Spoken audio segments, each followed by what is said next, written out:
Señor de los silencios interminables, tú que habitas entre el eco y la sombra, escucha esta voz que no sabe si reza o recuerda, danos hoy la certeza de tu presencia, aunque se manifieste en lo incomprensible, y perdona nuestras dudas, así como nosotros tememos a lo que entendemos demasiado tarde. No nos abandones en la claridad, pues en ella olvidamos tu misterio, y guíanos por senderos donde tu voluntad susurre, aunque no sepamos si es tu voz, o la nuestra. Hay algo extraño en la fe, porque desde pequeños nos enseñan a cerrar los ojos y a hablarle a algo que no podemos ver. Nos dicen que escucha, que entiende, pero nadie nunca nos enseña qué hacer cuando algo responde de vuelta.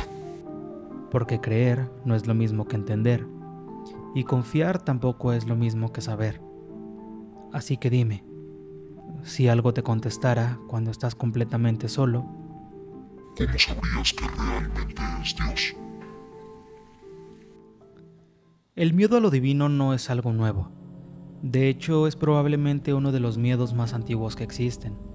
Mucho antes del cine, mucho antes de las historias modernas, el ser humano ya temía, específicamente a aquello que no podía comprender.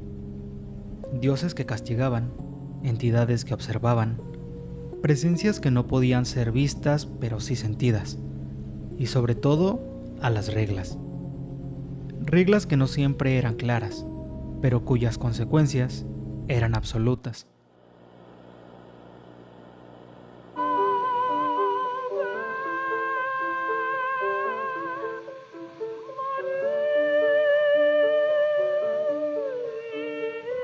Se convirtió en historias, en símbolos, en rituales y eventualmente en algo más. En un tipo de horror que no depende de monstruos, sino de fe, porque el horror religioso no se trata de lo que está en la oscuridad, se trata de lo que crees que está contigo, incluso cuando no ves nada. Se trata de la culpa, del castigo, de la idea de que alguien o algo siempre está observando. Pero cuando lo divino deja de ser distante, cuando deja de ser abstracto y se vuelve algo presente, el miedo cambia. Ya no es duda, es experiencia. Y en ese punto, la pregunta deja de ser si crees y se convierte en algo mucho más incómodo. ¿Qué es exactamente lo que puede responder? Todo se derrumbó desde que te fuiste. Dime en dónde se encuentra tu alma. Dime dónde tengo que ir para poder verte una última vez. Dime cómo hago para dejar de llorar por ti. ¿Por qué me torturas de esta manera? ¿Por qué me torturas con tu ausencia? Si lo único que quería era amarte. Me alegro tanto de haberte conocido. La vida no fue fácil, pero al menos le agradezco a la vida por haberte puesto en mi camino. Sabia es la madre de la vida, que consuela a sus hijos, aunque estos no crean en ella. Te extraño. Con el tiempo el miedo a lo divino no desapareció, solo encontró nuevas formas de manifestarse, porque, aunque el mundo cambió, la sensación sigue siendo la misma. Hoy, ese miedo ya no vive únicamente en iglesias, figuras o libros, sino en pantallas.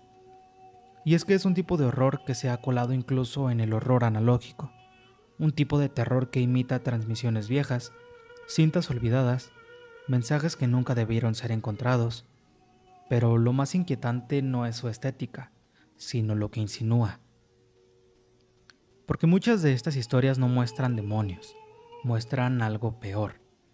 Muestran imitaciones, versiones de lo humano que no debería existir, entidades que observan, que aprenden y que eventualmente responden.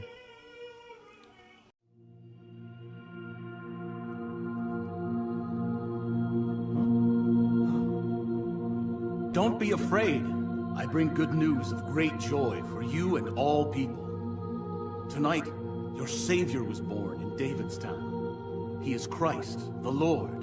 You will find him wrapped in swaddlecloth, lying in a manger. En el catálogo Mandela se nos plantea que, desde los tiempos bíblicos, hubo una intervención en lo que debía suceder. I am the angel Gabriel. I've come to bring good news. News? For me?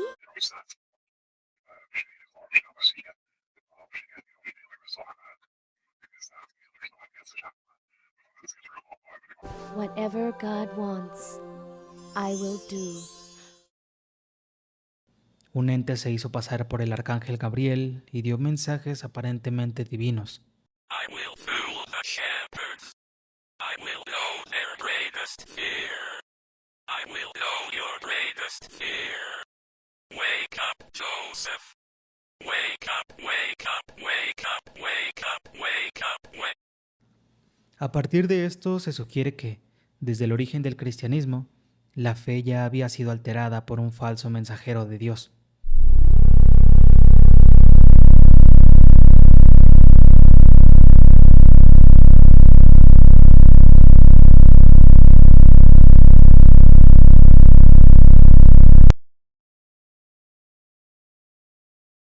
Do not be afraid, my dear shepherds. I have great news. I am your true savior. I know everything about what makes you human. I know what you love. I know what you dread.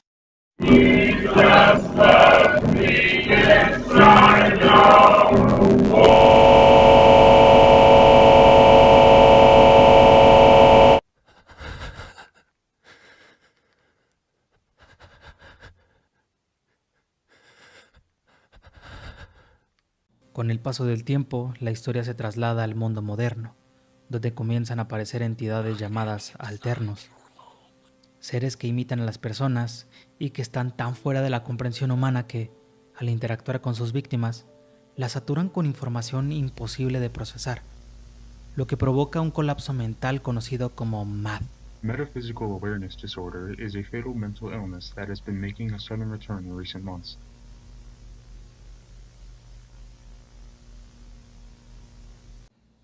Llevando a las víctimas al suicidio y dejándolas vulnerables a ser reemplazados. La serie muestra cómo poco a poco los alternos comienzan a sustituir a la población, todo a consecuencia de aquella intervención inicial y la manipulación de la base de la fe.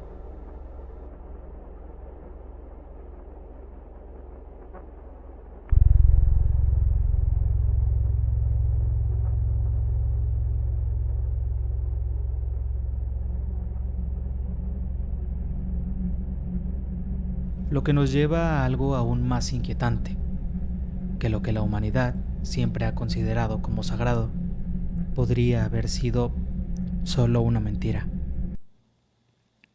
Pero este tipo de miedo no empezó en las pantallas, sino mucho antes del ruido, de las interferencias, de los metrajes.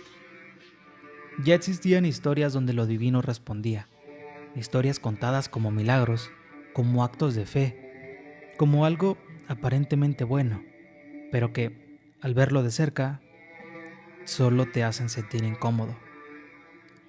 En 1952, José María Sánchez Silva escribe la historia de Marcelino Pan y Vino. En esta historia conocemos a un niño huérfano, criado en un monasterio, un lugar silencioso y aislado, donde la fe no se cuestiona. Un día, explorando, Marcelino encuentra algo olvidado, un ático.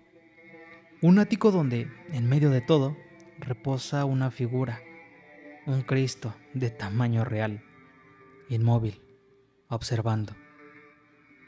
El niño no siente miedo, no duda y hace lo único que sabe hacer, rezar. Y en su inocencia confía, le habla como si fuera alguien real. En una ocasión se va y regresa con un trozo de pan y una copa de vino. Se los ofrece. Y entonces...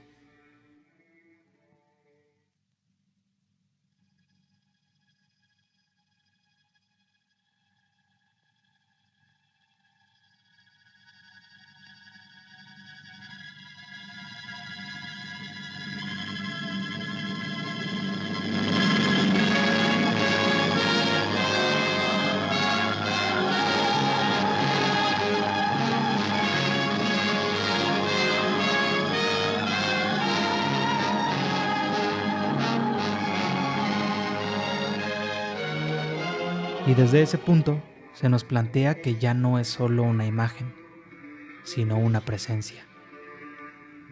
A partir de ese momento el niño regresa constantemente. Encuentra en esa figura algo que no tiene en ningún otro lugar: cercanía, consuelo, compañía. Y un día le hace una petición. Solo quiero ver a mi madre y también a la tuya después.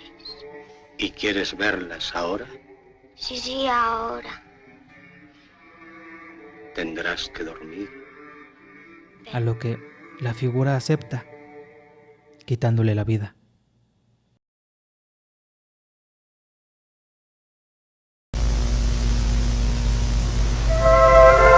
Acompáñanos a la Santísima Pasión de Cristo para recordar su pasión y sus dolores. No faltes. La historia dice que su deseo fue cumplido, que fue un milagro, que finalmente pudo reunirse con su madre en un acto de amor puro, una recompensa divina. Pero dentro de la misma fe que la sostiene, existen reglas muy claras, reglas que no dejan mucho espacio a la interpretación. En la Biblia hay advertencias directas. No tendrás dioses ajenos delante de mí. No te harás imagen, ni ninguna semejanza de lo que esté arriba en el cielo, ni abajo en la tierra, ni en las aguas debajo de la tierra. No te inclinarás a ellas, ni las honrarás. La idea es clara. Lo divino no debería tomar forma. No te hagas ídolos, no adorarás imágenes, sean de hombre o mujer, de aves, de animales o de peces. No te inclinarás delante de imagen alguna para adorarla de ninguna forma, porque yo, el Señor, tu Dios, soy un Dios celoso. Yo castigo la maldad, incluyendo la tercera y cuarta generación de los que me odian, pero muestro misericordia a muchas generaciones de los que me aman y obedecen mis mandamientos. Entonces, ¿qué pasa cuando una imagen no solo es observada, sino que te responde? Porque aquí no estamos hablando de fe, estamos hablando de una respuesta directa, de algo que escuchó y decidió actuar.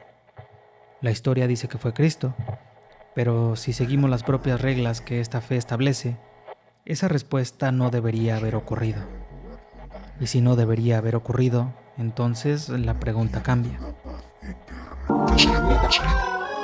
Hoy miré al cielo, y fue como volver a ver tus ojos. En las nubes buscaba consuelo, y en el azul buscaba lo que tanto adoro. Aún sigo esperando tu susurro en el viento, porque sé que aún estás conmigo, tu toque, el regalo que aún anhelo, mientras corto mis nervios, para no volver a sentir el amargo sabor de tu abandono, hacia mi pobre alma pecadora. Te amo mi vida, aún sigo esperándote.